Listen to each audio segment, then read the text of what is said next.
everyone. I didn't have a lot of time to record for the rest of Don't Caprices this week, so I thought I will show you how I practice to get my bow hand relaxed, especially my bow hand fingers. This video is not to teach you how to hold the bow. There's many different ways of holding the bow. No matter how you hold the bow, your bow hand fingers should be relaxed to do all sorts of different techniques. So let's jump straight into it. This exercise here is to make sure your fingers are not glued to the bow. I like to do 4 taps down bow, 4 taps up bow with each individual finger. And after each tap, I try to make sure that my fingers go back to where it is comfortable for each finger. This is important because it is normal to slip away from a good bow hold if your fingers are relaxed, and this exercise ensures you can find your way back. Crawling along the bow with your fingers is to ensure your fingers can move independently and freely along the bow. As I mentioned before, it is normal for our fingers to move away from a good bow hold position, and this is an exaggerated version of what I do most of the time when I feel the bow hold is not comfortable anymore. I would make micro adjustments. Obviously, don't wait until your fingers are so far away from a good bow hold, but this exercise ensures you can find your way back. Here is an example of how you can use this.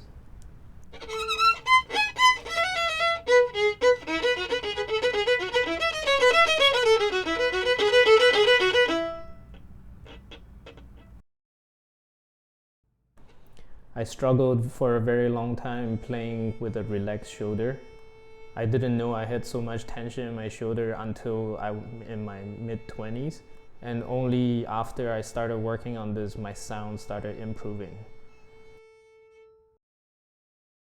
Many people, including me, have trouble isolating the movement between elbow and shoulder, and this exercise will help you understand how to move elbow and shoulder independently. Middle finger and thumb for me are like the driver of the bow. It keeps the bow moving along the string, and that's where majority of the stability comes from. Index finger is there to control sound, but the main driver is middle finger and thumb, for me at least. You do need to help carry the weight of the bow at the frog with your pinky though. Like mentioned before, index finger's main job is to maintain the sound, and since the tip of the bow is much lighter than the frog, once you're past the midpoint of the bow, index finger needs to help to maintain the sound so that you don't get a diminuendo at the tip every time you do a down bow. And if you're feeling adventurous, you can try playing the bow without your thumb as well. It's not recommended if you're not very confident with the bow. It's not necessary. This doesn't do anything. I just like to do it to impress my students. And I don't know how I learned this, but one day I found out I can hold the bow without my thumb.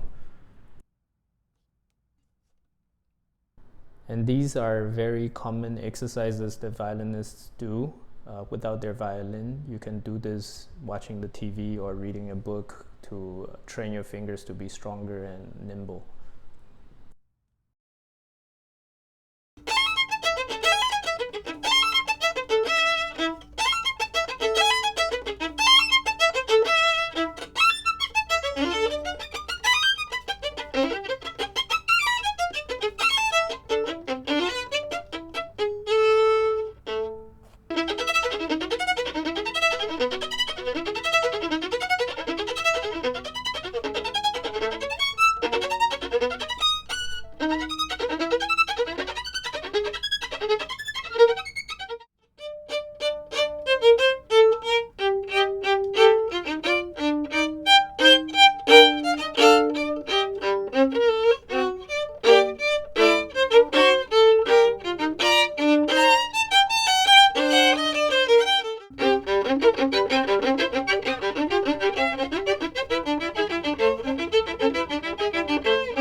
I